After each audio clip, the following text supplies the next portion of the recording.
Welcome to the African History Network show right here on 910 AM, the Superstation, the Future Radio. Hey, I'm your host, Brother Michael Imhotep. Today is Sunday, July 29th, 2018, and we are live tonight. We have a lot to talk about tonight, a lot going on.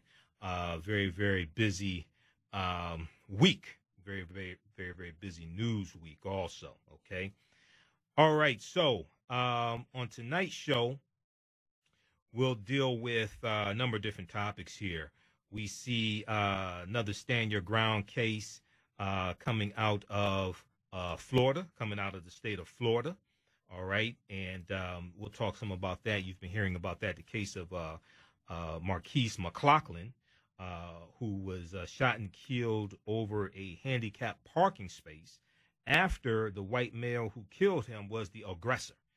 And we know that Attorney Benjamin Crump is on that case, so we'll talk about that. Attorney Benjamin Crump was interviewed this morning on Politics Nation, Reverend Al Sharpton as well, and he shed some additional light on this case also. Okay, so we'll talk some about that. And then that's another example of white, the next case is an example of white people calling the police on African Americans. We know Florida was the first state that have this controversial Stand Your Ground law. They have the most ambiguous Stand Your Ground law as well, the state of Florida, okay? And then also actor Ving Rhames is in the news as well.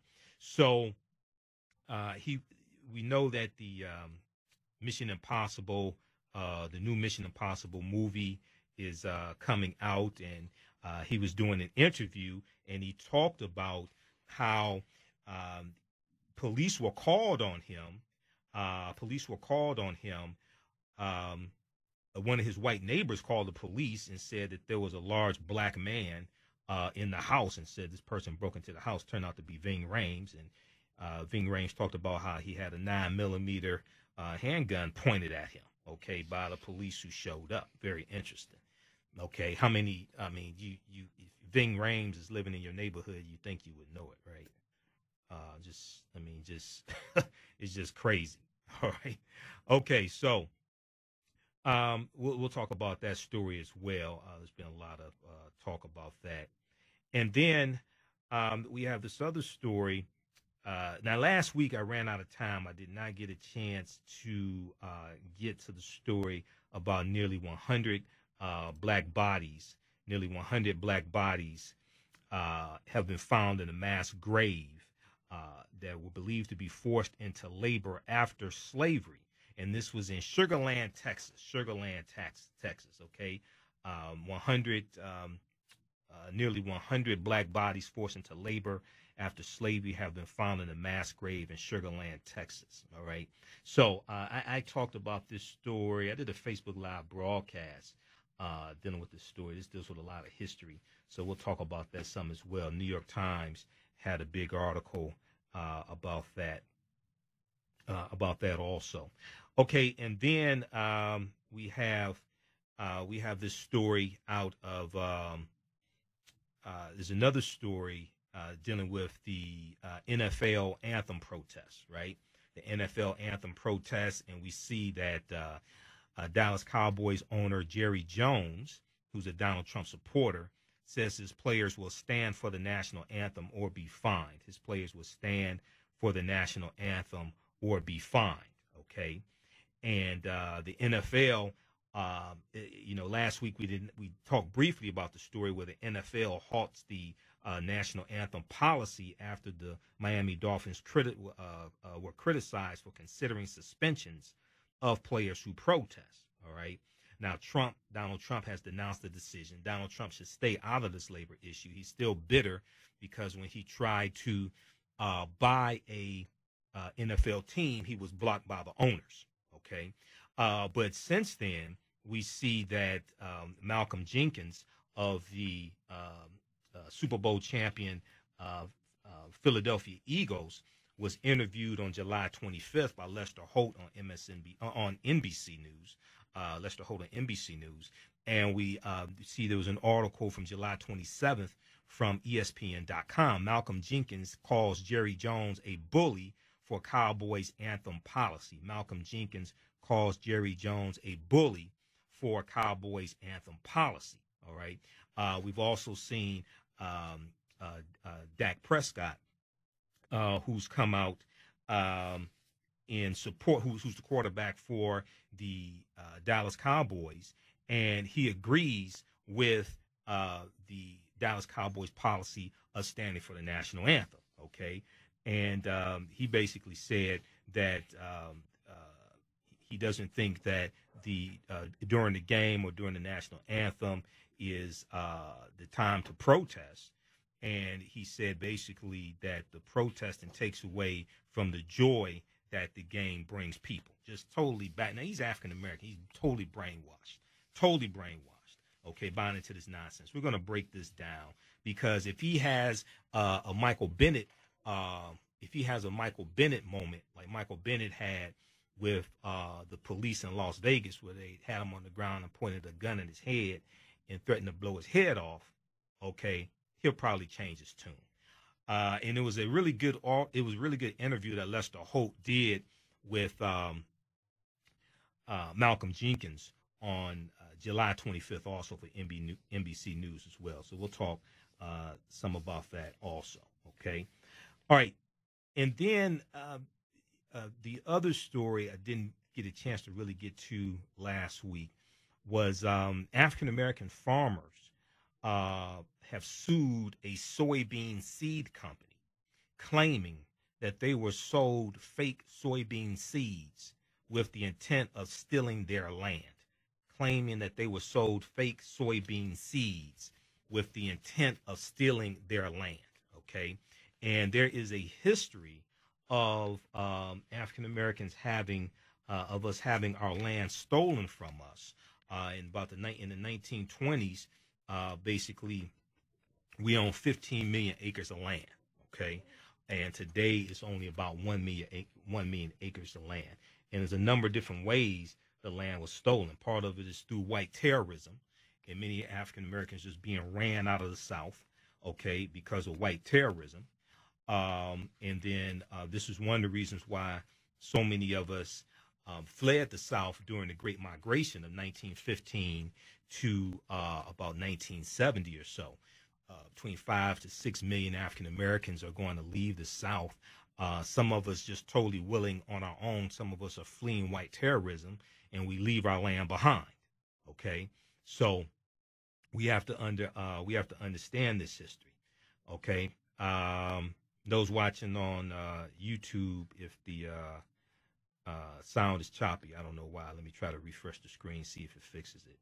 Okay, we're broadcasting on the Facebook fan page of 910 AM the Superstation, 910 AM Superstation.com, and the Facebook fan page of the African History Network as well. Okay, we're broadcasting there as well, the African History Network. All right, so there's a history of us having our land stolen, and also there's a legal loophole that allows our land to be stolen as well. Okay, TheNation.com had a big article back June 26, 2017, a little more than a year ago, June 26, 2017. African Americans have lost untold acres of land over the last century.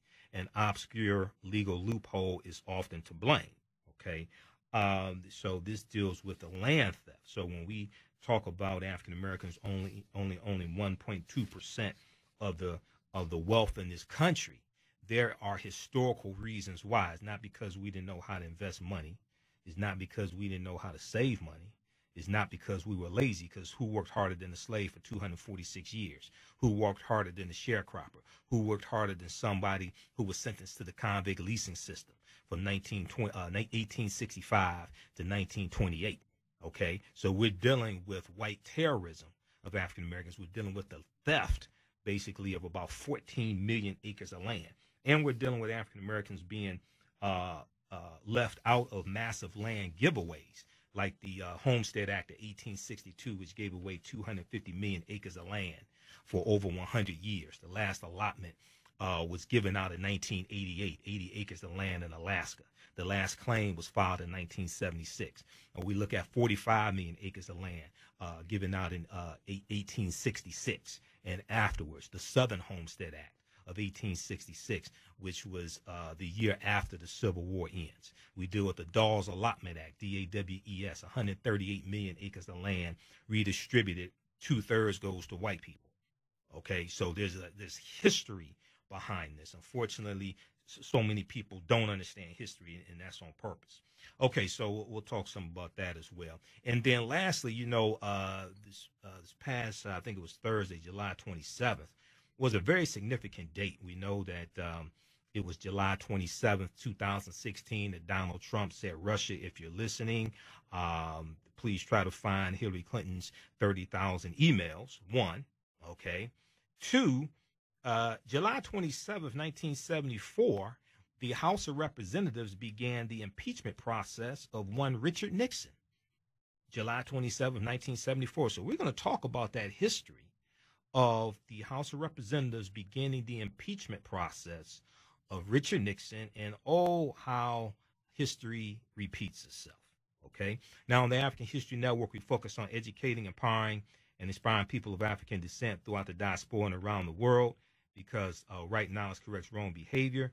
What you do for yourself, what you do to yourself, and what you allow other people to do to you and get away with is based upon what you think about yourself. What you think about yourself is based upon what you have been taught about yourself. What you've been taught about yourself is based upon everything you've read, heard, and seen about yourself.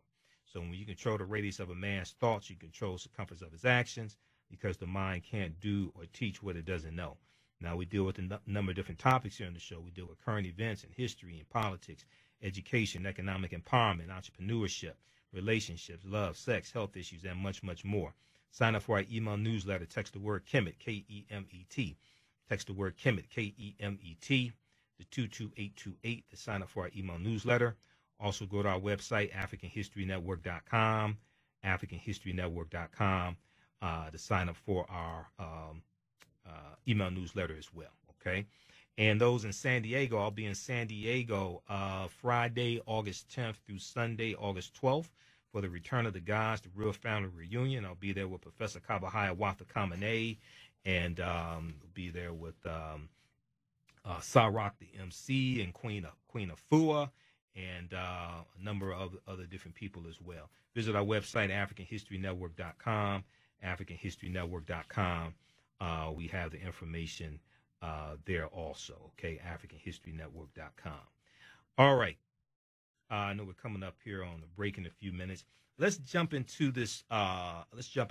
First clip here, okay? So a lot of people have seen heard the story of Markeis McGlockton in Florida, okay, who was shot and killed over a handicapped parking space. You have a white male, sounds like George Zimmerman, a white male who decided to be a police officer. He wasn't a police officer, but he had a CPL, concealed pistol license, right? And he decided to confront an African-American woman with her children in the car because he didn't think that they were supposed to be parked in a handicapped parking space, okay?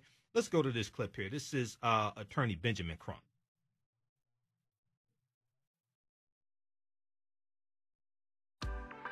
Living healthy is a balancing act. We'll get that queued up for you in just a second here. But check out the article from NBCNews.com. NBCNews.com. Amend Florida Stand Your Ground law, says lawyer for Markeis McGlockton's family. There's a call for the controversial Stand Your Ground law to be amended and to be made less ambiguous. Let's go to this clip. There's a long line of these alleged Stand Your Ground murderers in the state of Florida. Individual is the initial aggressor, starts the confrontation, and then kills the unarmed black person and claims it's self-defense. It's still ludicrous how you can claim that you're in fear of your life, but yet you approach and start the confrontation with the individuals. We have to say no. This is not justice. We will not continue to let this epidemic of being able to confront and kill unarmed black people and then say, I was just standing my ground. It was just self-defense. There is enough evidence in this case to charge this murderer with a crime. When you look at these facts, I mean, and you look at all the facts, Brittany Jacobs was in the car with her 2 babies in the back seat. I mean, a 3-year-old daughter, a 4-month-old son, and a strange man comes up to her car, cursing and screaming, pointing his finger through the window, and the father comes out to try to protect his family, protect his property. He should have the right to have stand your ground. Why doesn't he get the right to have stand your ground? And then, after the killer is on the ground, he pulls the gun out. And you watch the video frame by frame. 4 seconds pass. 4 seconds pass when he takes that gun out and points it. Markeis takes 4 steps back and is turning to leave and retreat. There's a white gentleman in the video. You see he turns and runs. He is not in fear of his life. He is not in fear. It is not reasonable for him to shoot and kill a person who is retreating. Okay, so that was attorney Benjamin Crump. Now, when you research this case, you find out that this the 47-year-old white man named Michael Drejka, Drejka, he has a history of confronting African Americans over handicapped parking spaces. This is not the first time he's done that. Now, this is the first time that I think he shot and killed somebody. But this is not the first time he's done this, all right? So attorney Benjamin Crump joined the family of Markeis McGlockton, the 28-year-old father of 3 fatally shot by another man in Clearwater, Florida, in a Clearwater, Florida parking lot, and argued there is enough evidence for state prosecutors to bring charges against the shooter, all right? When you watch the video, Markeis McGlockton is backing away as this person pulls the gun and points it at them, okay? McGlockton is unarmed, all right? So how is he a threat? Okay, this stand your ground does not apply here. This is the argument Benjamin Crump is making, okay? And Markeis McGlockton had a right to defend his family against this fool, okay? Against this fool wannabe cop. Sounds just like George Zimmerman, okay? Now, McGlockton, who was not armed, was only trying to protect his family. They also questioned, the attorneys also questioned whether McGlockton's race, he was African American, will be a factor in how the case is prosecuted. And Drejka is white. Attorney Benjamin Crump also represented the family of Trayvon Martin in the civil suit. He's not the prosecuting attorney, anything like that. He doesn't have anything to do with prosecution. All right. So check out this article. We're coming up on a break. Check out this article, NBCnews.com. Amend Florida's Stand Your Ground law, says lawyer for Markeis McGlockton's family. NBCnews.com, July 26, 2018. Listen to the African History Network show, 9:10 a.m. the Superstation, Future Radio. We'll be back in a few minutes. Welcome back to the African History Network show right here on 9:10 a.m. the Superstation, Future Radio. Hey, I'm your host, Brother Michael Imhotep, founder of the African History Network, host of the African History Network show. Follow our Facebook fan page, The African History Network, The African History Network. Okay, we're broadcasting live there, and also on 9:10 a.m. Superstation's Facebook fan page as well. We're broadcasting there also, okay?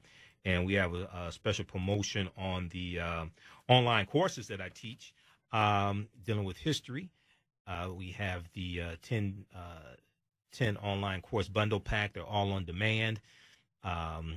Visit AfricanHistoryNetwork.com, AfricanHistoryNetwork.com. It also includes Ancient Kemet, the Moors, and the Ma'afa, Understanding the Transatlantic Slave Trade, what they didn't teach you in school. Ancient Kemet, the Moors, and the Ma'afa, Understanding the Transatlantic Slave Trade, what they didn't teach you in school.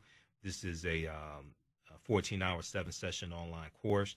So the 10-course online bundle pack's on sale, $60, regularly $130.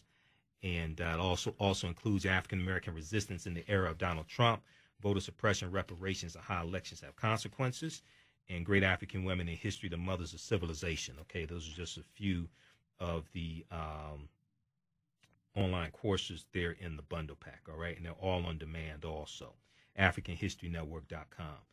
Okay, 313-778-7600 is the call-in number if you have a question or comment. 313-778-7600 is the call-in number if you have a question or comment. All right. Okay. Let's see. Okay. So this past week also, we know actor Ving Rhames was in the news as well. And he did an interview. TheHill.com has an article about this. All the news outlets reported on this. TheHill.com, News1.com, Atlanta Black Star. But actor says police came to his home after neighbor reported large black man broke in. Now, I find it interesting that, so for instance, if we just pay attention to this, right? If we look at the article from Ebony.com, Ebony.com calls him by his name, Ving Rhames. The article from Ebony.com, Ebony Magazine, is Ving Rhames, near-death encounter with the Santa Monica Police Department, right? The article from TheHill.com, which is a white publication, which is a white news website, political news website, didn't refer to him by name in the title. It just says actor, says police came to his home after neighbor reported, quote, large black man, end quote, broke in. I just find things like that interesting. News1.com, they had an article, police pulled 9mm gun on Ving Rhames at his own home. Now, Ving Rhames has been in all the Mission Impossible movies. He's a pretty well known. I find it interesting how you have a white news site that has an article about him, but doesn't refer to him by name in the title. I pay attention to things like that. All right. But one of the stars of the new movie Mission Impossible Fallout said this past Friday that police officers this year held him at gunpoint in his own home after a neighbor reported a quote-unquote large black man breaking into the star's house. Actor Ving Rhames told Sirius XM on Friday that police knocked at his door in Santa Monica, California, before holding him at gunpoint until the chief of police recognized him and diffused the situation. Hey, that's Ving Rhames. He was in Baby Boy. Don't you remember him? He was naked in the kitchen cooking. That's who that guy. That's who that big black man is. Let him go. Let him go.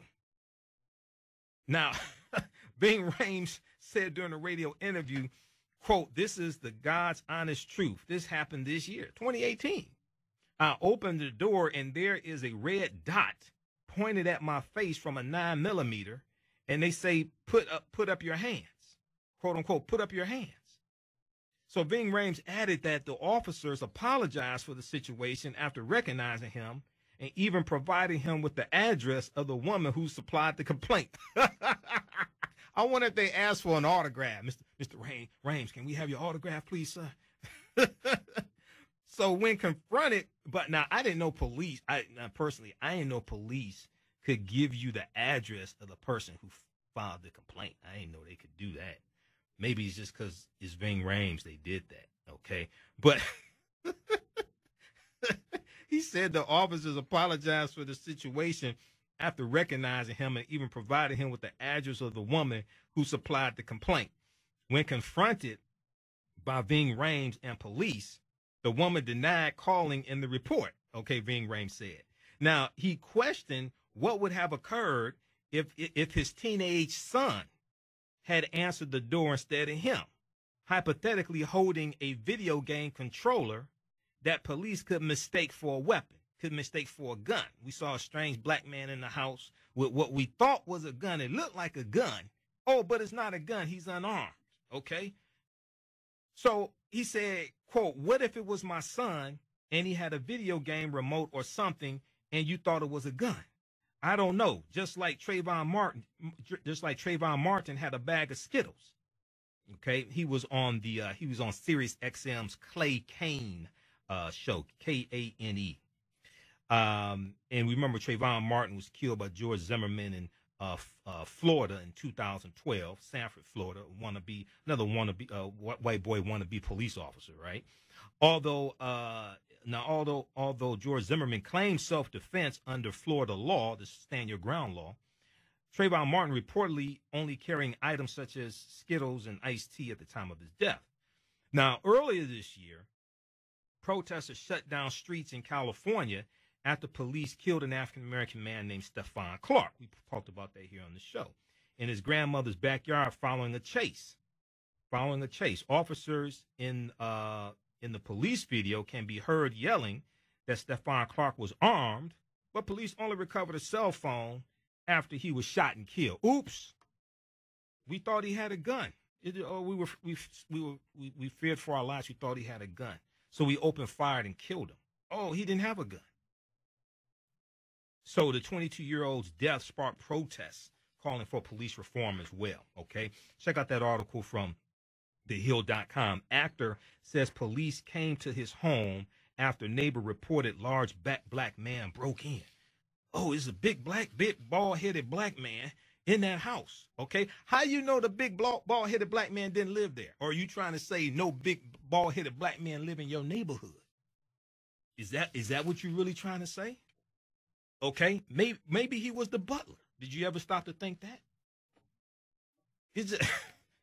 Maybe he was the butler. Maybe he was the help. You ever stop to think that? So if we look at the article, ebony.com, Ebony Magazine had an article about this as well. And we'll post these here on the thread of our broadcast. Follow us on our Facebook fan page, The African History Network, The African History Network. And the call-in number is 313-778-7600. 313-778-7600 is the call-in number if you have a question or comment. We look at the article from thehill.com, Ebony, and we posted a lot of these articles on our Facebook fan page, the African History Network. We deal with these different topics throughout the week. I have limited time here on the show, but we deal with them throughout the week. But, we appreciate the 2 hours that we have here. So they talk about during the interview with the Sirius XM's the Clay Kane show, Ving Rhames revealed his near-death encounter with the Santa Monica Police Department while watching television in his own home. Imagine that. Okay. All right. So check out that article also, and they have the actual interview on SoundCloud that you can listen to as well. All right. Now, there's a history of being afraid of tall, big black men. There's a history of this. I'm not making this up, right? If we look at AtlantaBlackStar.com, AtlantaBlackStar.com has an article from March 10th, 2018, earlier this year. And I didn't have a chance. I don't think I had a chance to talk about this on the show. I don't remember. We do it so much. March 10th, 2018, AtlantaBlackStar.com had an article entitled Tall, Dark, and Dangerous. Tall, Dark, and Dangerous. Study finds tall black men are in more danger of biased policing. Study finds tall black men are in more danger of biased policing. So this was written by Cecilia Smith. A good article, March 10th, 2018. Entangled in controversy. You would think the infamous New York Police Department would have enough things to worry about, including a recent leaked file that revealed hundreds of officers have been allowed to remain on the job following a string of fireable offenses. According to a new report, however, research indicates that there's something else on the minds of some police officers, namely a fear of tall African-American men. Now, the study was published by the Proceedings of the National Academics of Science. The Proceedings of the National Academics of Science. The study conducted by the University of North Carolina psychology professor Kurt Gray, Kurtgray, and social psychology graduate student Neil Hester, Neilhester, concluded that being a tall African-American man increases the likelihood of being profiled by white New York police officers. Now, most African Americans know this, but when you have documentation, when you're trying to fight against systemic racism and you're fighting for police reform, you can't go in with feelings and emotions. You need to go in with facts and evidence. So you have to go in with these studies. Okay.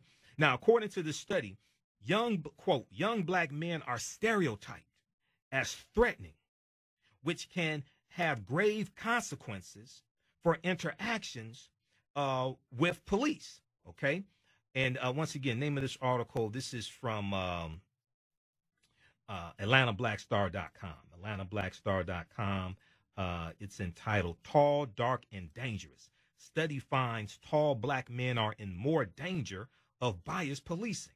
Now, here's an example of how elections have consequences. See, during the 2016 election campaign, and we talked about this on my show, then Governor Mike Pence, governor of the state of Indiana, he said on the campaign trail that he and Donald Trump think there is too much talk about implicit bias in policing. And he felt that they needed to stop talking about that. Well, guess what? Now Trump is president, the first Russian president of the United States, this fake president, and they stopped talking about implicit bias in policing. Not only that, they put a white supremacist in charge of the Department of Justice, Jefferson Beauregard Sessions III, who in 1986 was deemed too racist to be a federal judge, but now he is head of the Department of Justice. And he said that they're going to back off of the investigations into the patterns and practices of the police departments. And they don't want to have any more consent decrees to reform police departments. Imagine that. See, this is an example how elections have consequences. This is what I warn people about. So according to the study, quote, young black men are stereotyped as threatening, which can have grave consequences for interactions with police. We show that these threat stereotypes are even greater for tall black men who face greater discrimination from police officers and elicit stronger judgments of threat. We challenge the assumption that height is intrinsically good for men. We challenge the assumption that height is intrinsically good for men. White men may benefit from height, but black men may not, end quote. Now, this study also found that, quote, height seems beneficial for men in terms of salaries and success. However, past research on height examines only white men.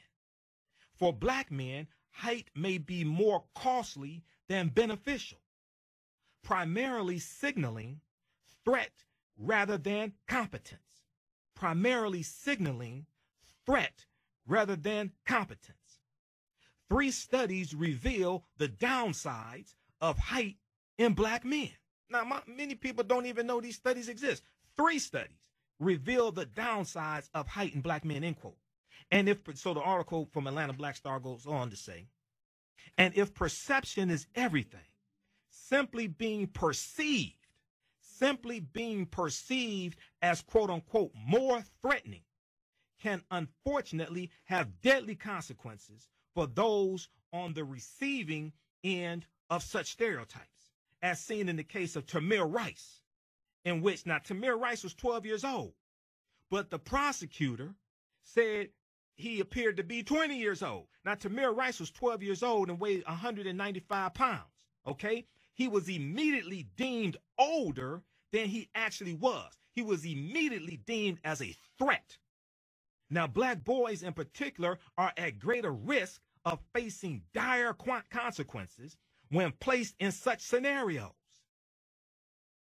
As Gray and Hester found, quote, height amplifies already problematic perceptions of threat, which can lead to harassment and even injury, end quote, and I would add to that death.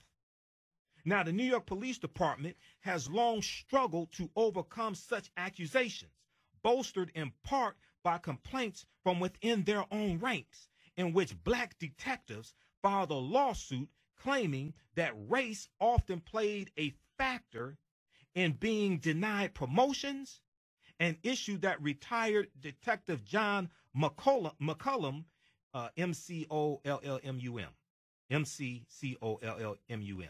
Detective John McCollum described to the New York Daily News as, quote, "I did everything I could to get promoted.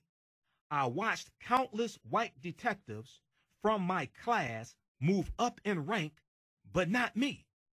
Multiple supervisors told me if I were white, I would have been promoted," end quote.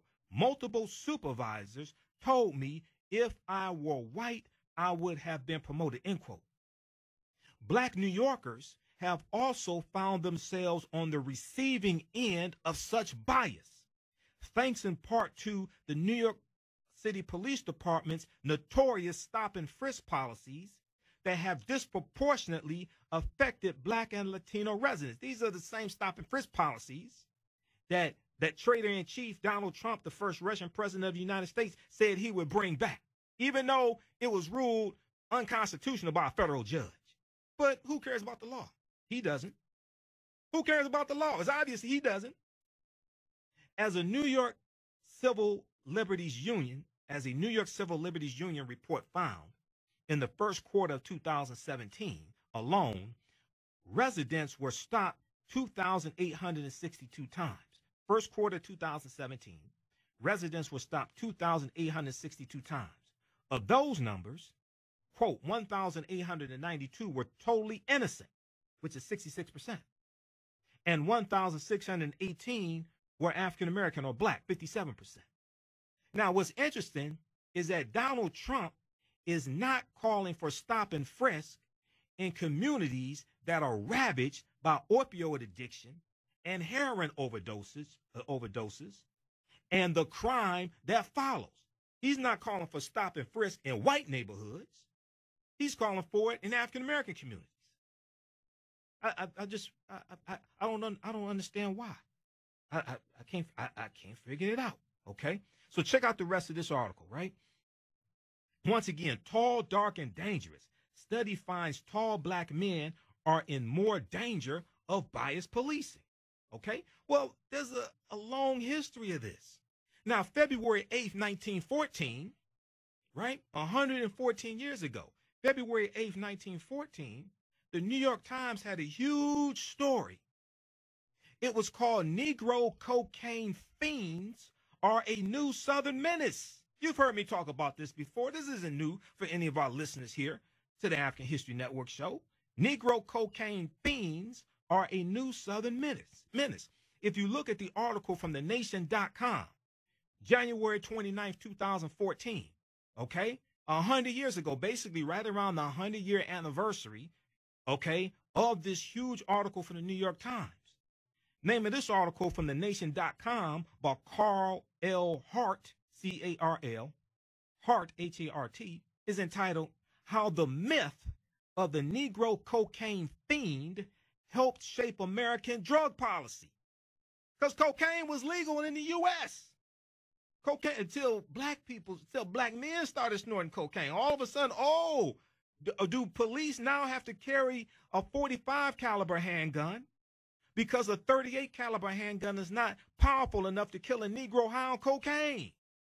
These were questions that were being asked at this time. In 1914, a racist fiction helped sell one of the nation's first drug laws. 100 years later, it is still with us. In 1914, 114 years ago, a racist fiction helped sell one of the nation's first drug laws. 100 years later, it's still with us. Negro cocaine fiends are a new Southern menace. That was the headline of an article I came across while doing research for my PhD in 1996. It involved trying to understand the neurobiological and behavioral effects of psychoactive drugs like cocaine and nicotine. Sigmund Freud was a cocaine addict, by the way. Okay? Psychologist Sigmund Freud. So now the provocatively headlined article had appeared in the New York Times February 8, 1914. Incidentally, this was exactly 1 year before the movie The Birth of a Nation debuted February 8, 1915, which caused race riots in the streets, which showed black men raping white virgins.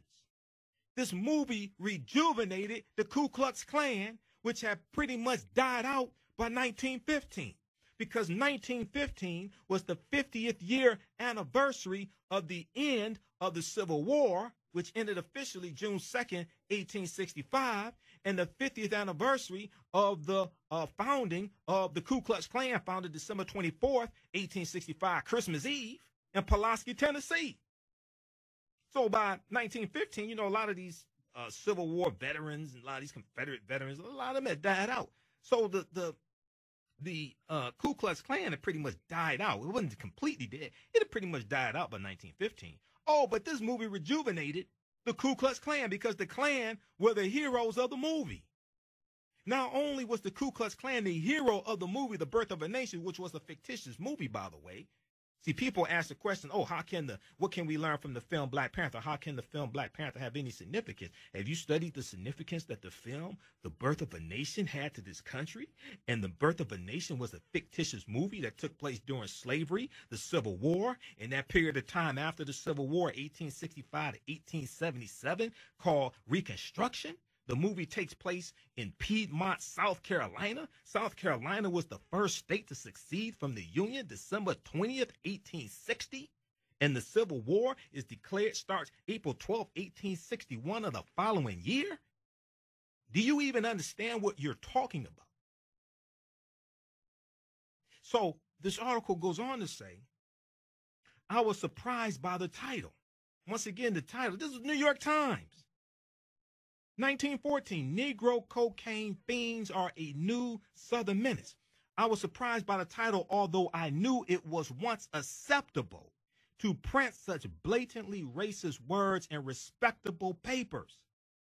But what really shocked me was how similar it was to modern media coverage of illegal drugs, and how from early on, the racialized discourse on drugs served a larger political purpose.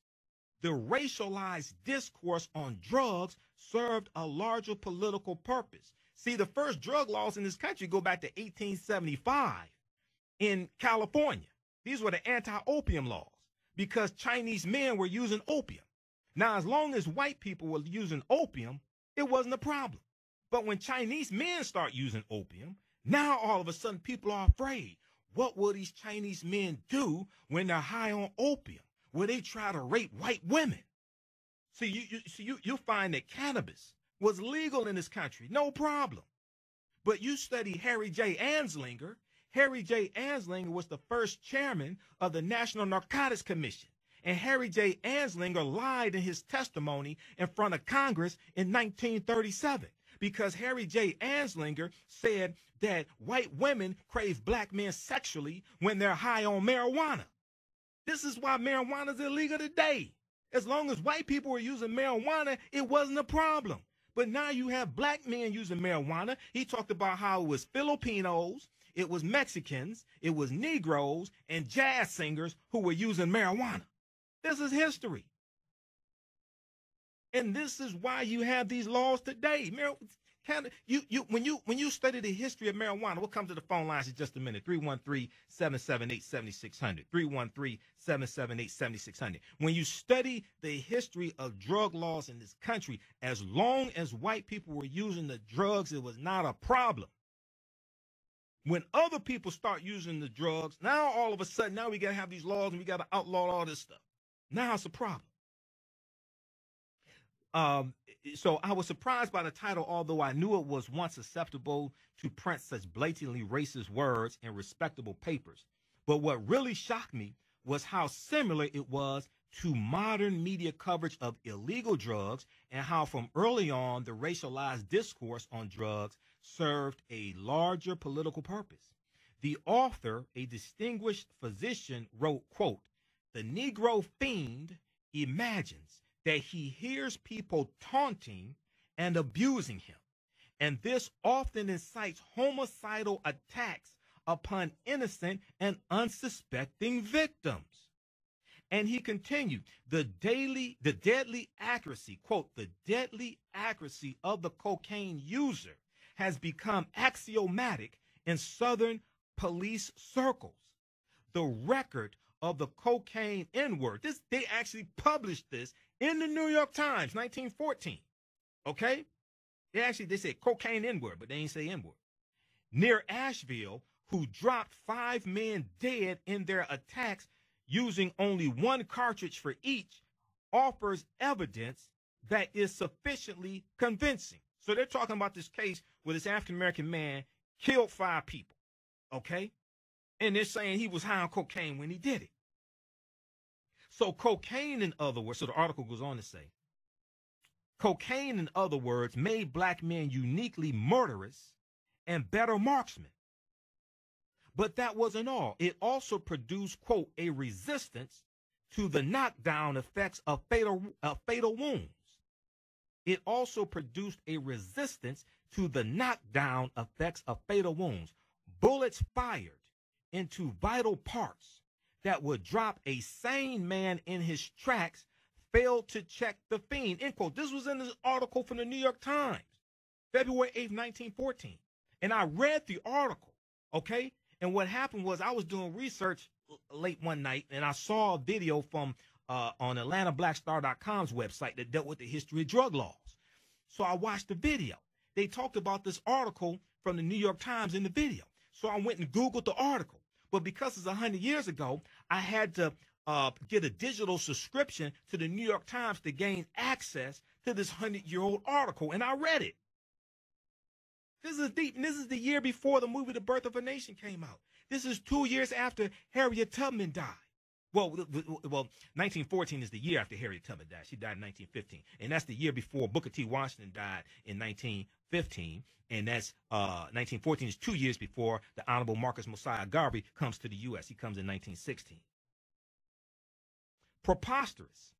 Yes, but such reporting was not the exception. Between 1898 and 1914, numerous articles appeared exaggerating the association of heinous crimes and cocaine used by blacks.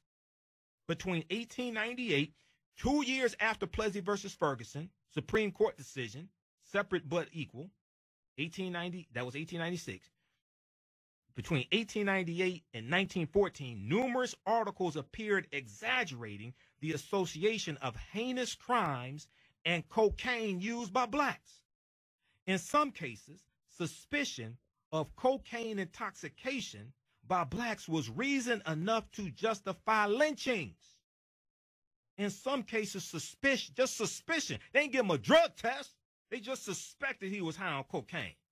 And this was enough justification to lynch him. Eventually, it helped influence legislation. Around this time, Congress was debating whether to pass the Harrison Narcotics Tax Act, one of the country's first forays into national drug legislation. This unprecedented law sought to tax and regulate the production, importation, and distribution of opium and coca products, C-O-C-A, coca products. Proponents of the law saw it as a strategy to improve strained relations with China, trade relations with China, by demonstrating a commitment to controlling the opium trade. Opponents of this law, mostly from southern states, viewed it as an intrusion into states' rights and had prevented passage of previous versions of this law. Interesting, because states' rights was one of the justifications for the Civil War by the Confederacy, by the southern states, right? So there's another article you should check out from, this one was from theatlantic.com, okay? Theatlantic.com. And this article deals with history of marijuana laws, okay? I'm trying to pull this up now from theatlantic.com. History of marijuana. It's how neuroscience reinforces racist drug policy. This is from June 12, 2014, which is 100th year anniversary of the article from New York Times. TheAtlantic.com, how neuroscience reinforces racist drug policy, okay? And in this article, they talk about Harry J. Anslinger, which is somebody a lot of people don't talk about. So when I hear these radio shows, most of these shows I don't call into. I don't have time to. I'm doing research. I hear people talking about, oh, marijuana should not be legal, blah, blah, blah. 99% of the time, people don't talk about the history of marijuana and why it was made illegal, because it was legal. The campaign infamously led by the first director of the Federal Bureau of Narcotics, Harry J. Anslinger, culminated in the Marijuana Tax Act of 1937, federal legislation that prohibitively taxed cannabis and hemp, H-E-M-P. Anslinger had also become particularly adept at using public media to propagandize the evils of marijuana. He wrote an essay called Marijuana Assassin of Youth. Marijuana Assassin of Youth. It was published in the American Magazine that same year, 1937. Anslinger offered panic-inducing musings like, quote, how many murders, suicide, robberies, criminal assaults, holdups, burglaries, and deeds of maniacal insanity it causes each year, especially among the young, can only be conjectured. No one knows when he places a marijuana cigarette in his lips, whether he will become a joyous reveler in a musical heaven, a mad insensate, a calm philosopher, or murderer. But when he testified in front of Congress, Anslinger's congressional testimony directly betrayed his racist motivations to enact federal legislation against marijuana. He said, quote, there are 100,000 total marijuana smokers in the U.S., and most are Negroes, Hispanics, Filipinos, and entertainers. Quote, their satanic music, jazz, and swing, S-W-I-N-G, swing music, not swinging, that's something else, swing music, result from marijuana usage. This marijuana causes white women to seek sexual relations with Negroes, entertainers, and any others, end quote. This was his congressional testimony. This is what led to marijuana being illegal. See, you got to understand history. We're coming up on a break. You listen to the African History Network show right here on 910 AM, the Superstation, the Future Radio. I'm your host, Brother Michael Imhotep, 313-778-7600. We'll be back in a few minutes. Welcome back to the African History Network show right here on 910 AM, the Superstation, the Future Radio. And I'm your host, Brother Michael Imhotep. Give us a call, 313-778-7600, 313-778-7600. We'll come to the phone lines in just a second here.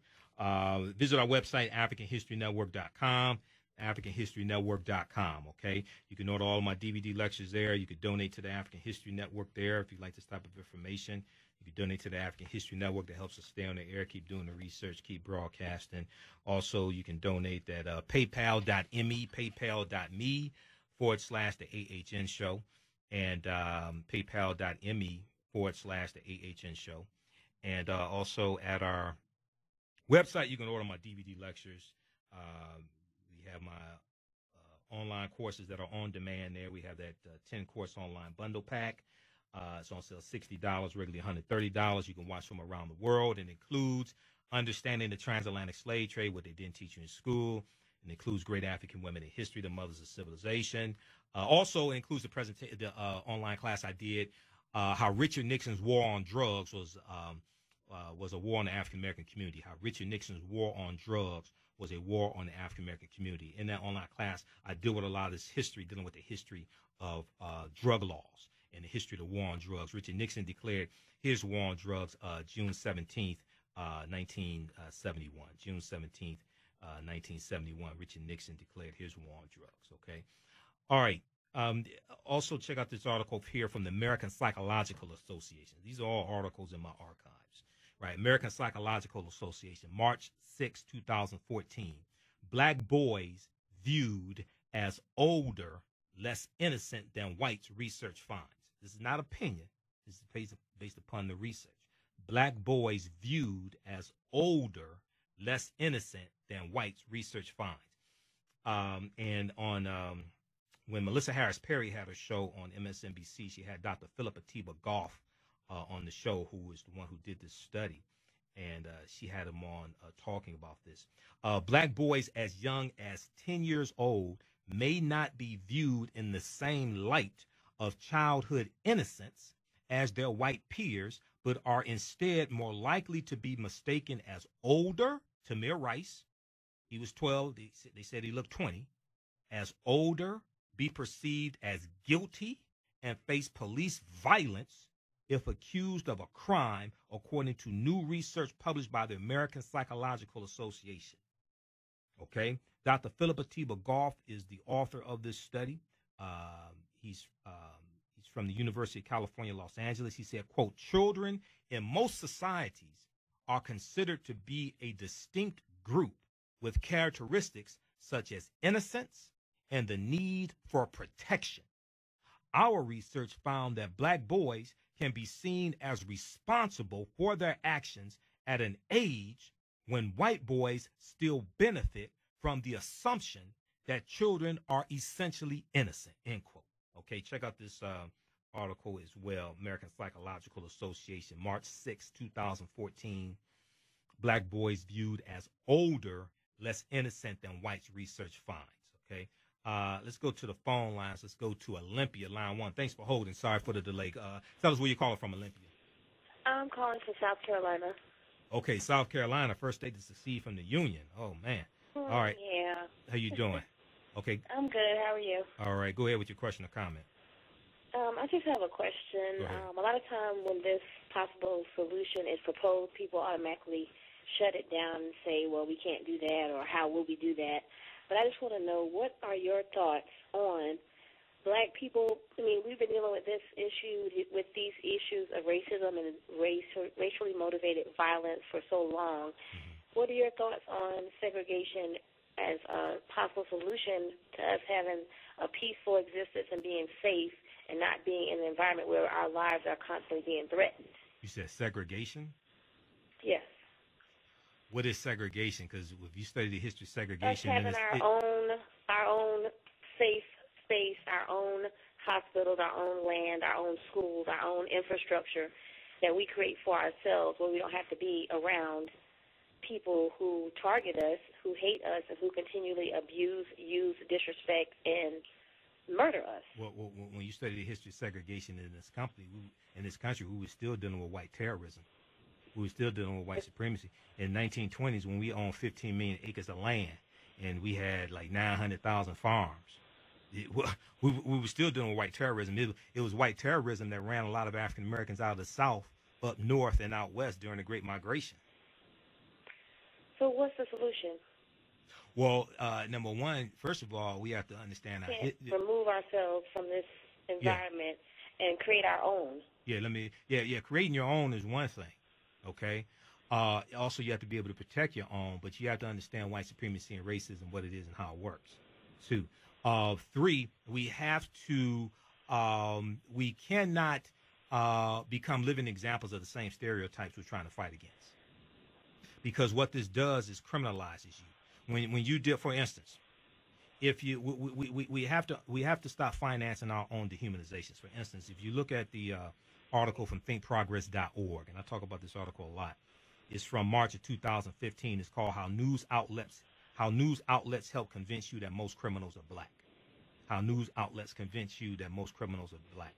And what this deals with is a nationwide study that found that local news stations, the ABC, CBS, NBC affiliates, and the Fox News affiliates, disproportionately show African Americans as being criminal suspects in stories that they show, right? So what this does is this helps to shape policing tactics, policing policy. This helps influence the way people perceive video when they're sitting on a jury and they see a video of an African American man being choked by a police officer. He says 11 times, "I can't breathe." And they don't think the officer did anything wrong because he's just trying to protect us from those people who we've been shown over and over again are trying to kill us, are criminals and things like this, right? So there's a number of different things, okay? First of all, we have to understand that we have to stop financing our own dehumanization. So for example, if we look at what happened in June of 2017 in the city of New York, city employees in the city of New York withdrew $48 million of their pension fund dollars from privatized prisons. 3 privatized prisons, Core Civic and Geo Group were two of them. And basically they said, you may have privatized prisons, but you're not going to do it with our money. Because they realized that they could use, and these weren't just African Americans, these were white people too. These are some white folks that realized, wait a second, this is not in our best interest.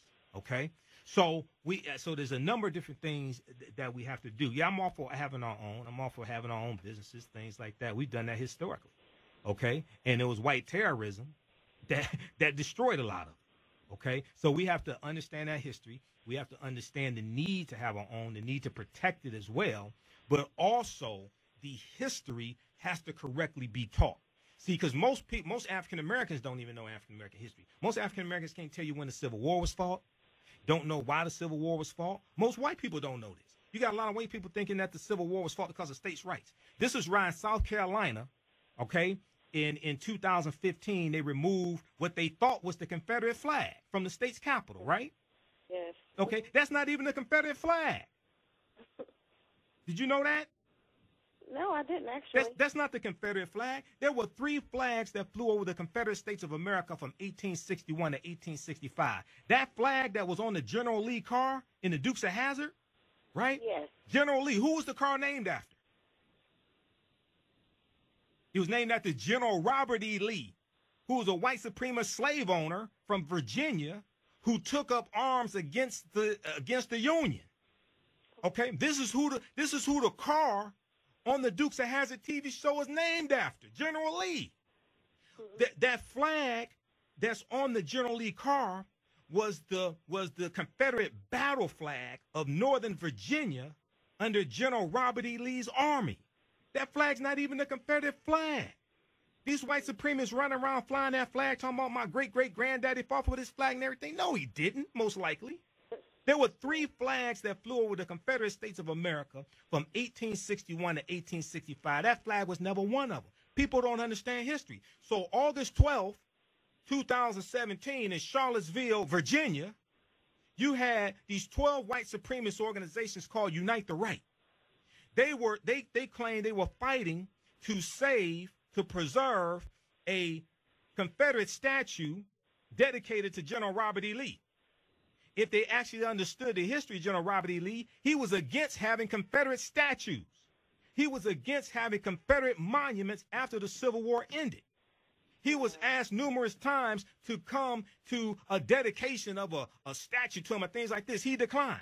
He also said that the Confederate flags and the Confederate battle flags should not be used after the Civil War ended. He felt that there needed to be a period of time of healing between the North and the South.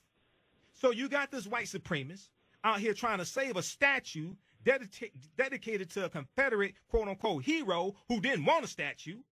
They're flying a Confederate flag that they think is the Confederate flag that's not even the Confederate flag, but they're in a city named after Queen Sophia Charlotte, who was a woman of African descent, married to King George III, and she was the Queen of Britain. Mm-hmm. These are people who don't even understand the history that they're claiming is their history. So when we look at the whole debate over the Confederate monuments, and I've done a whole lecture dealing with the history of the Confederate monuments, and how is it that you have, you only had 11 states in the Confederacy, but you got Confederate monuments in 31 states out of 50. The Confederate monuments were erected largely to terrorize African Americans and to keep us in a low servile place in this country. The 2 periods of time where you have the largest amounts of Confederate monuments erected are 1895 to 1915. 1895 was the year before Plessy versus Ferguson, U.S. Supreme Court case, separate but equal. 1915 is the year the movie The Birth of a Nation came out. It's also the 2nd year of the U.S. involvement in World War I. Okay? Then the other period of time is basically 1955 to about 1970. 1955 is the year after the Brown versus Board of Education U.S. Supreme Court decision, May of 1954. When Brown versus Board of Education takes place, this country goes crazy. The governor of Virginia the white governor of Virginia shut down the public school system in Virginia because white people in Virginia did not want integration of the schools. They shut down the public school system for the rest of the year. Okay? So, and then you have a lot of, this is going to be a period of time after Brown versus Board of Education where you have a lot of schools that are named after Confederate heroes in direct opposition to Brown versus Board of Education. Okay, so the real history has to be taught. Every Confederate monument needs to be taken down. It should not be destroyed. It should be put in a museum. A historical marker should be put in place of the Confederate monument to tell the real history of what happened. And the history in the schools has to be corrected. Okay, one of the reasons why African Americans are so maligned and demonized, largely by the white controlled media, but these stereotypes are allowed to proliferate, is because the real history is not taught. So, for instance, if we look at the article from the Washington Post from December 2013, news media offers consistently warped portrayals of black families, study finds. News media offers consistently warped portrayals of black families, study finds. And in the study, they talk about how major media outlets routinely present a distorted picture of black families, portraying them as dependent and dysfunctional, while white families are more likely to be depicted as sources of social stability, according to the report from Color of Change and Family Story. The lead researcher, his name is Travis L. Dixon. He said, quote, "This leaves people with the opinion that black people are plagued with self-imposed dysfunction that creates family instability and therefore all their problems." So the images of African Americans in the media has to be changed. Malcolm was correct when he said the media is the most powerful entity on earth. They have the ability to make the innocent guilty and the guilty innocent, and they control the minds of the masses. He said that's power because they control the minds of the masses. Okay? We have to understand that we have to stop financing our own dehumanization. Dr. King was correct, April 3rd, 1968, when he talked about redistributing the pain. And he talked about how we need to have economic boycotts of a lot of these white-owned businesses. And he said we need to redirect those dollars to African-American-owned businesses as well. Okay, so we have to understand this. And then also this deals with the policies that are in place, because a lot of the social ills that we complain about, those negative side effects are the side effects of bad public policies. Whether you talk about the war on drugs, whether you talk about stop and frisk, okay? Whether you talk about mass incarceration, which actually declined under President Obama. Nobody wants to admit that. U.S. prison population dropped to its lowest point in 20 years under President Obama. December 2015, it dropped from a peak of 2.3 million down to 1.53 million. Nobody wants to talk about that. And it's being reversed under Trump. So we don't understand the history, so we don't even understand which direction to go in. And this is why I explain to people the biggest mistake that people made during the 2016 election. They thought the election was between two people, Hillary Clinton and Donald Trump. No, it wasn't. It's dealing with policies. It's dealing with the trajectory of this country. So the same people who said don't vote won't tell you that Trump reversed President Obama's initiative to end federal contracts for privatized prisons. Because Core Civic and Geo Group, which are two of the largest owner-operators of privatized prisons in the country, donated almost $600,000 to Donald Trump's election campaign. Nobody wants to talk about that. Because in August of 2016, President Obama said that they were not going to renew federal contracts for federal privatized prisons. Trump renewed that, and this gave a big boost to Core Civic and Geo Group, but at the same time, Core Civic and Geo Group have huge contracts to detain children, immigrants, to detain undocumented children, immigrants in this country. So we have to understand that the history and culture gives us our foundation that influences our economic empowerment and political empowerment. We have to have a synthesis of all of it. We have to have a synthesis of the history and culture. We have to have a synthesis of the economic empowerment. We have to become the #1 employers of our own people. Okay. Now people say, "Oh, we should separate." We should separate. Okay. I'm with Dr. John Henry Clark. Dr. John Henry Clark said, don't talk about separation until you've gained the skills necessary to run a nation. You need to understand agriculture. You need to understand oceanography. You need to understand economies, political systems, things like this. And at the same time, this was our land stolen from us. We were here before Native Americans even came into existence. So if anybody should separate, it should be, last hired, first fired. If anybody leaves, it shouldn't be us. This was our land stolen from us. African people, we've been here at least 51,700 years. If you read The First Americans Were Africans, Documented Evidence by Dr. David Imhotep. But we also have to understand the role that the media plays, and we have to understand how to leverage our economics to enforce our political agenda. Let me give you an example, and then I'll let you go. So I got to get to these other topics. So in 2016, Bill O'Reilly's show was canceled by Fox News. You remember Bill O'Reilly, the O'Reilly Factor on Fox News? Yes. Okay. So you remember why his show was canceled? No, I haven't had cable since 2009, so I don't really. Oh, you don't have to have cable. You can just listen to this show. I dealt with it here on the show. Here's why his show was canceled. Because organizations like colorchange.org, which is the African American organization, and other organizations put pressure on 80 advertisers of his show to withdraw their economic support from his show. He lost 80 advertisers. This is what happened. They leveraged the Color of Change got 350,000 signatures on an online petition, but they contacted advertisers and put pressure on them and said that we will withdraw our economic support from you. 80 advertisers withdrew their ad dollars from his show, and Fox News canceled his show. That's why he's not on the air right now. Because we understood that he was a threat, and we leveraged our economics to push a political agenda. Give you another quick example. In 2014, there was a TV show on VH1 called Sorority Sisters.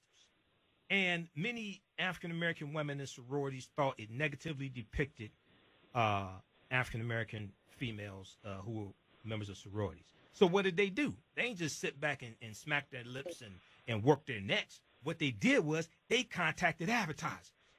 And 19 advertisers, including Coca-Cola and some other large advertisers, T-Mobile, they withdrew their advertising dollars because we redistributed the pain to them. And we said, wait a second, no, these images are damaging to us. And if you continue to support this, we're going to withdraw economic support from you. And VH1 shelved the show, and you haven't heard anything about that show since then.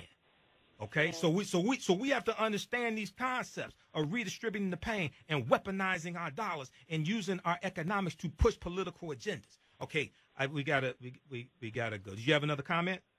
No, that was it. Okay, keep listening. Thanks for calling. Okay, thank you. Yep, you listen to the African History Network show, 910 AM Superstation, the Future Radio. I'm your host, Brother Michael Imhotep.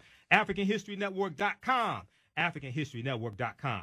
We'll be back in a few minutes to talk about the NFL and the Cowboys and Dak Prescott, who needs his brain examined. We'll be back in a few minutes. Welcome back to the African History Network show right here on 910 AM, the Superstation, the Future Radio. Hey, I'm your host, Brother Michael Imhotep. Talk show host, researcher, lecturer, and writer. I guess you can tell I do research. Talk show host, researcher, lecturer, and writer. All right. So I've been studying for 26 years, so I've been doing this for a minute.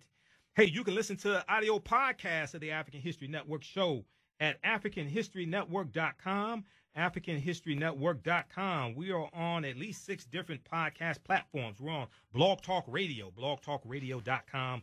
/the African History Network show. We're on TuneIn.com and Acast and Castbox.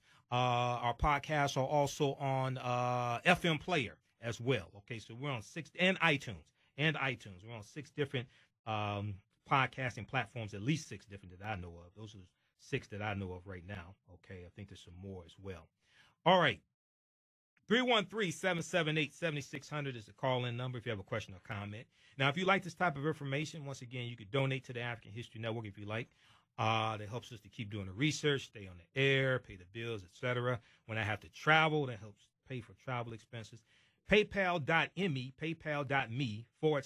AHN show. paypal.me/the AHN show. And then also, you go to AfricanHistoryNetwork.com, and if you want to, you can donate there. You can order some of our DVD lectures. That helps as well. And I have presentations there. We have bundle packs. I have presentations dealing with the film Black Panther and a lot of history. But what a lot of people get are our online courses. They're all on demand. Watch at your own pace. We have a special promotion right now. You get our 10 online course bundle pack. It's on sale $60, regularly $130. It includes my most extensive online course called Ancient Kemet, the Moors, and the Ma'afa, Understanding the Transatlantic Slave Trade, what they didn't teach you in school. This is a 14-hour, 7-session online course. It's all on demand. You can watch from around the world, smartphone, tablet, or computer. We deal with thousands of years of history. Kemet is one of the original names for Egypt. The Moors was dealing with those Africans, descendants of the Garamantes, who go into the Iberian Peninsula, today known as Spain and Portugal, in 711 A.D. In civilized Europe, for better or worse. Study the history. It all came back to kick us in the behind. The Moors introduced cotton and rice and sugar into Europe. All came back to kick us in the behind. And then also the Ma'afa is a Kiswahili term, which means the great disaster, our Holocaust. Okay. Also in this 10-course online bundle pack includes Great African Women in History, the Mothers of Civilization, and includes an online class I did dealing with the film Black Panther, a Black Panther analysis, African culture, history, and Afrofuturism. Did you know the word Wakanda is a real word? Wakanda is not a made-up word. It's a fictitious place. It's not a made-up word. We deal with that in the online course. And also, a very, very important course I did called African American Resistance in the Era of Donald Trump, Voter Suppression, Reparations, and How Elections Have Consequences. African American Resistance in the Era of Donald Trump, Voter Suppression, Reparations, and How Elections Have Consequences. And all this stuff that I predicted about Trump and Russia, all this stuff. If you heard the show last week where we dealt with this Donald Trump a traitor, I just put it on YouTube today. Check that out. New York Times says that documents how Donald Trump was shown overwhelming evidence on January 6, 2017, 2 weeks before the inauguration, that Vladimir Putin personally ordered cyber attacks to interfere in the 2016 election. Okay. So before the break, I was talking about Olympia. I was talking about the article from New York Daily News from June 8th, 2017, entitled NYC Pension Fund to Back Out of Investments in Private Prisons. NYC, New York City, NYC Pension Fund to back out of investments in private prisons. They actually did this. The city employees of the city of New York divested $48 million of their pension fund dollars from 3 privatized prisons, okay? This is dealing with redistributing the pain. Now, NBCnews.com had an article from July 27th, 2018. July 27, 2018. Trump admin has no central strategy for election security and no one's in charge. Donald Trump is the first Russian president of the United States. Donald Trump is the real-life Manchurian candidate. Trump admin has no central strategy for election security and no one's in charge. This was Friday, July 27, 2018. After nearly 2 years of calling Russian election interference a hoax and its investigation a witch hunt, Donald Trump on Friday presided over the first National Security Council meeting devoted to defending American democracy from foreign manipulation. Wait a second, it took about 18 months for you to have a 30-minute meeting? Is this what you expect us to believe? It took 18 months for you to have a 30-minute meeting? Quote, the president has made it clear that his administration will not tolerate foreign interference in our elections from any nation, state, or other malicious actors, quote, the White House said in a statement afterward. That's laughable. That's laughable right there, because when he was standing toe-to-toe with Putin, he didn't condemn Putin, his daddy. He didn't condemn when he had the chance. He didn't condemn Putin. He could have told Trump, no, go back. Listen to the show I did last week, because I went in depth in this. And I showed how Donald Trump is a traitor. Okay? And you gotta read the article from New York Times that all the news outlets were reporting on this story last week, which dealt with from the beginning, Trump was shown evidence. Here we go, right here. New York Times. Oh, and here's the other article I was looking for. See, I have like thousands of articles, right? So I have file photos all over the place. New York Times, July 18th, 2018. We talked about this last week. Go read this article. From the start, Trump has muddied a clear message. Putin interfered.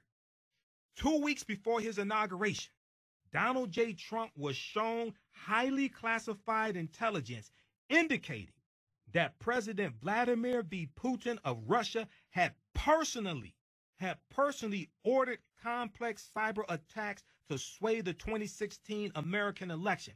The evidence included texts and emails from Russian military officers and information gleaned, G-L-E-A-N-D, gleaned from a top-secret source close to Vladimir Putin, who had described to the CIA how the Kremlin decided to execute its campaign of hacking and disinformation. Donald Trump sounded grudgingly convinced, according to several people who attended the intelligence briefing. But ever since, Trump has tried to cloud the very clear findings that he received on January 6, 2017, 2 weeks before the January 20th, 2017 inauguration, which his own intelligence leaders have unanimously endorsed. The shifting narrative underscores the degree to which Trump regularly picks and chooses intelligence to suit his political purposes. That has never been more clear than this week, the week of July 18th. Okay, you got to read this. I don't have time to get back in this. We did a whole show dealing with this last week. Okay, Michael Imhotep on YouTube, because I just uploaded that full video today. Okay, Michael Imhotep on YouTube, and that one's entitled on YouTube. That show's entitled NY Times, New York Times reports Trump was briefed January 2017. Putin ordered cyber attacks. Okay, watch that. And those watching on Facebook will post a link here on the thread of the broadcast. All right, that's deep because I provided all the evidence right there. Okay, and I'm dealing with declassified stuff. So the classified, oh my God. Okay, so check that out. All right, I don't have time to rehash all of that. All right, 313-778-7600 is the call-in number if you have a question or comment. We're coming up on the we'll come to the phone lines in just a second here. Then also, Huffington Post Black Voices. This deals with Bill O'Reilly. Read this article. This black org, O-R-G, helped oust Bill O'Reilly by hitting Fox where it hurts. So when I do my whole lecture called Redistributing the Pain, how African Americans historically fought back against white supremacy, and I deal with a history of us fighting back against white supremacy through targeted, sustained economic withdrawal strategies. And I deal with different types of economic withdrawal strategies, where it's something like this right here, dealing with Bill O'Reilly, whether it's what they did with the Sorority Sisters TV show, whether it's something like not just the Montgomery bus boycott, which lasted 381 days, started December 5th, 1955, but the Tuskegee, Alabama economic boycott, which lasted from 1957 to 1961. Most people don't even talk about that. That was over voting rights. That lasted 4 years, 1957, 1961, led to the U.S. Supreme Court case of Gomillion versus Lightfoot. We have a history of fighting back through different types of economic withdrawal strategies, redistributing the pain, as Dr. King called it April 3rd, 1968, in his last speech called I've Been to the Mountaintop. I've been to the mountaintop, but they just show you the last 2 minutes of every Dr. King day and totally emasculate Dr. King's image. Okay. All right. Now, this morning on AM Joanne Reed, MSNBC, okay, they dealt with the NFL anthem policy from the NFL, but even more importantly, they dealt with the Dallas Cowboys owner Jerry Jones, okay, who said that his players, his good Negroes, are going to stand for the national anthem, okay? And then Dak Prescott comes out and signifies and agrees with boss, right? And he said that he doesn't think the national anthem is the proper place to protest. Malcolm Jenkins disagrees with this, right? Let's go to this clip from AM Joanne Reed. As far as really the vote in that we had as a league in the spring, it doesn't impact our team. Our policy is that you stand at the anthem, toe on the line. Well, Dallas Cowboys owner Jerry Jones isn't budging from his position that his players must be on the field and standing for the national anthem. That's despite the league putting on hold a policy mandating that players either stand for the anthem or stay in the locker room. Donald Trump quickly praised Jones for his comments, even as Jones criticized him for getting involved in the first place. His interest in what we're doing is problematic from my chair, and I would say in general the owner's chair. Unprecedented if you really think about it. And like the very game itself, that's the way it is, and we'll deal with it. Joining me now is Jamil Smith, senior writer at Rolling Stone. Jamil, good to see you, my friend.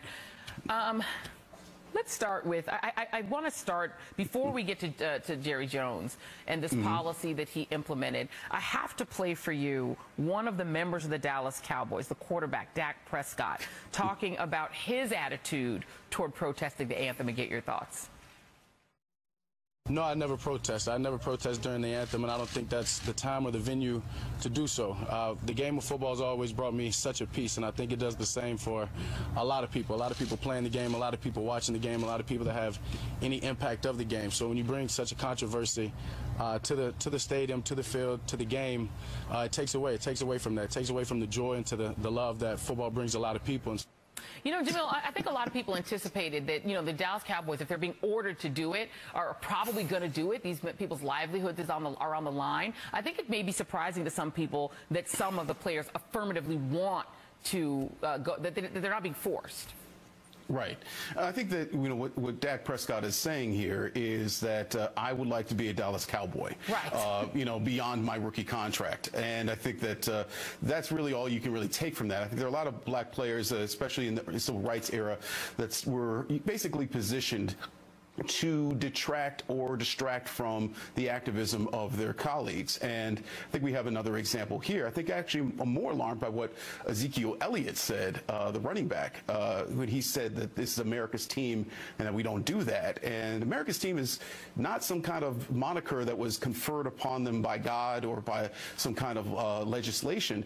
It is a literal name of a film that was made in the 70s by NFL Films, by Bob Ryan. That's the producer at NFL Films, my former colleague, created that slogan. And then they ran off with it. So really, what are we fighting about here? We're fighting about essentially marketing, and that's what we have in the anthem before these games. We're having marketing for the military. We're having marketing for the country. And I don't really see what any of that has to do with football. And let me play for you, because there are very different views of different players, obviously, around the league about how they feel about this policy. Here's Philadelphia Eagles safety Malcolm Jenkins with a very different take when he spoke to NBC's Lester Holt. We can talk about social issues and still have a great game. We talk about domestic violence for a whole year. We had commercials, we had things on the field. Nobody had an issue with that.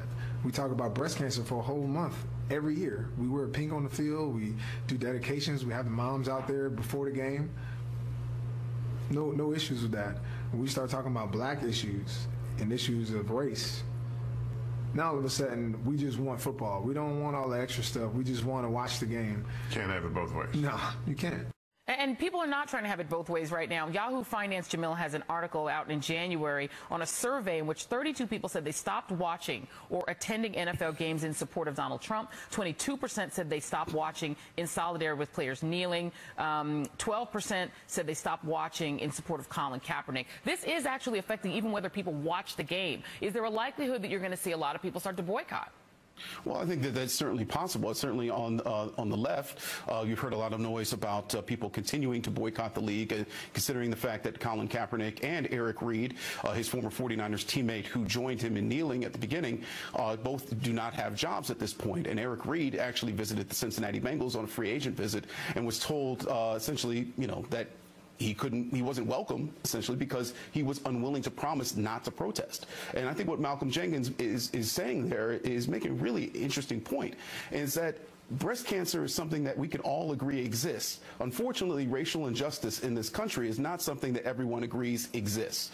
And I think that, when you have that dilemma at the heart of it, you're going to have this kind of, back and forth. And, of course, when the president is getting involved, it just becomes an entire mess. So let's not blame the players for the political mess that this has become. Let's blame the people who are upset with the fact that we can talk about racial injustice, or we can't talk about racial injustice in this country. Well, given the stats, who would get the benefit of a boycott? Would it be Donald Trump being able to say, see, I destroyed the NFL because they keep kneeling? Or would it be African Americans who say, no, we're not going to tolerate players being forced to not protest injustice? Well, I think definitely black consumers of the NFL, of which there are many, and of course we got to consider that 70% of the players are African American. We have to, see that they can vote with their dollars, and I think that they should use their power to do so. But I think that Trump is going to make an issue of this no matter what. So it's really not much of a factor. Always a convenient foil for him, so he'll probably continue to do it. Jamil Smith, thank you very much. Have a great day. All right, so that was this morning on AM Joy and Reed, MSNBC. You can watch that full clip, msnbc.com. It's called Take a Knee. Controversy continues as Cowboys owners demands standing. Take a knee. Controversy continues as Cowboys owner demands standing. That's from July 29, 2018. And you heard at the end, he talked about he talked about economic withdrawal, redistributing the pain, economic withdrawal strategies, boycotts, okay? We have to understand this. All right, let's go quickly to the phone lines. Let's go to Rodney, line 1. Hey, thanks for holding, Rodney. Welcome to the African History Network show. Tell us where you're calling from. I'm from Detroit. Otek, how are you? All right, I'm all right, man. Go ahead with your question or comment. Spike Lee got a new movie coming out August 10th, Black Klansman. The Black Klansman. Make sure you get a chance to see this. Yeah, I'm trying to get to this advanced screening National Association of Black Journalists are doing next weekend. We'll see if I can get to that. And I'm out of town the next weekend. I'm in San Diego. Okay. But yeah, I'm going to go see that. All right. Okay, is that it? Oh, okay, I guess so. All right, let's go on to plug the movie. Okay. Yeah, the Black Klansman. Check that out. So the Black Klansman deals with this real story. It's actually Denzel Washington's son who stars in the movie. And he plays a police officer. I think he's a police officer. And he basically goes undercover as a Ku Klux Klansman. So he makes contact with the Klan by phone, pretends to be a white man, but is actually an African-American man. And then it's a white man who actually meets them physically, right, and poses as the person who they talk to on the phone. All right. So the Black Klansman, check that out from Spike Lee. All right. So, New York Times and another, New York Times, AtlantaBlackStar.com, they had, articles, and other outlets had articles the week of July 18th. Remains of black people forced into slavery forced into labor after slavery are discovered in Texas. This deals with a story coming out of Sugar Land, Texas. Remains of black people forced into labor after slavery are discovered in Texas. Okay. And the remains of dozens of people found at a construction site in Texas in 2018 are most likely those of African Americans who were forced to work on a plantation there around the turn of the 20th century, officials said. That finding, announced Monday, opens a window onto a little remembered period in which African Americans in certain southern states were essentially treated like slaves post-emancipation after the Civil War ends in 1865. The remains of about 95 people were discovered early in 2018 on a construction site outside of Houston. It's in Sugar Land, Texas, that it was actually discovered, where the Fort Bend, F-O-R-T, Fort Bend Independent School District is building a new school according to school district officials and court records. This week, archaeologists announced that the bones were most likely those of African-American laborers who worked as part of the so-called convict lease system, the convict leasing system or convict lease system, in which the state of Texas outsourced prisoners to work and live on plantations. The researchers estimated that the cemetery, which was on the plantation's grounds, was used from 1878 to 1911. 1878 to 1911, okay? And we know basically the convict leasing system is really going to give way to the privatized prisons, all right? So about half of the bodies have been exhumed and more than 20 have been analyzed. Of those analyzed, archaeologists said all but one were male, ranging in age from about 14 to 70. All were African American, and some may have been former slaves.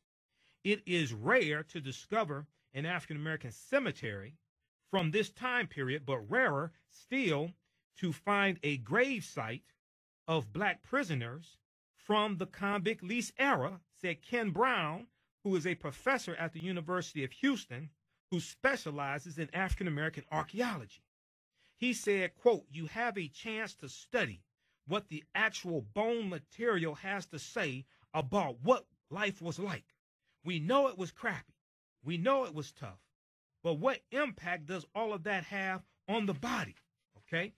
And in many ways, convict leasing system was worse than slavery. Researchers hope to run tests that could tell which diseases the prisoners lived with, what kind of foods they ate, and where they grew up. Okay?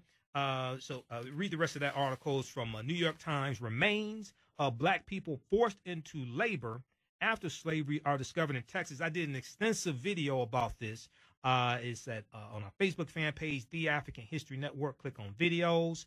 It was a couple of weeks ago I did a video, and it's on our YouTube channel, Michael Imhotep.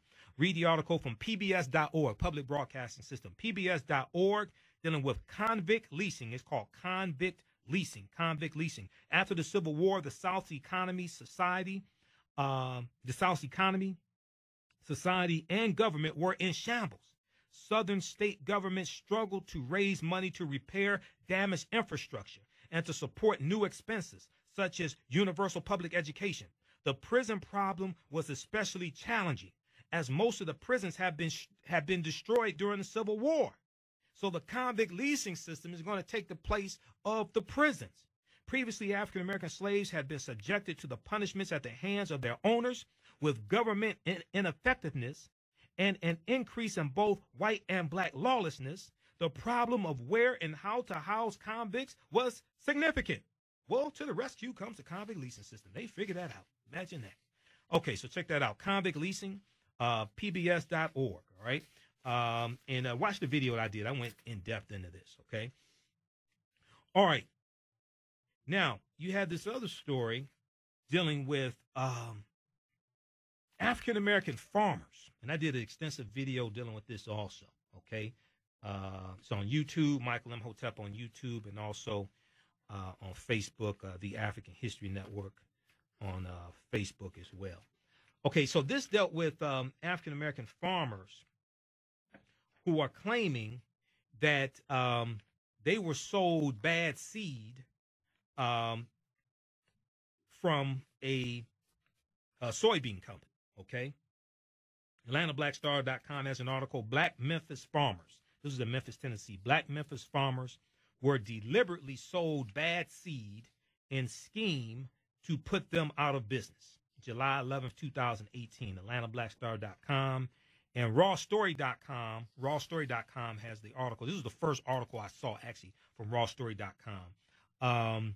It was around 16th or 17th, July 11th, I think it was, 2018. Black farmers were deliberately sold fake seeds in scheme to steal their land. Black farmers were deliberately sold fake seeds in scheme to steal their land. Now, Thomas Burrell is the president of the Black Farmers and Agriculturalists Association, okay?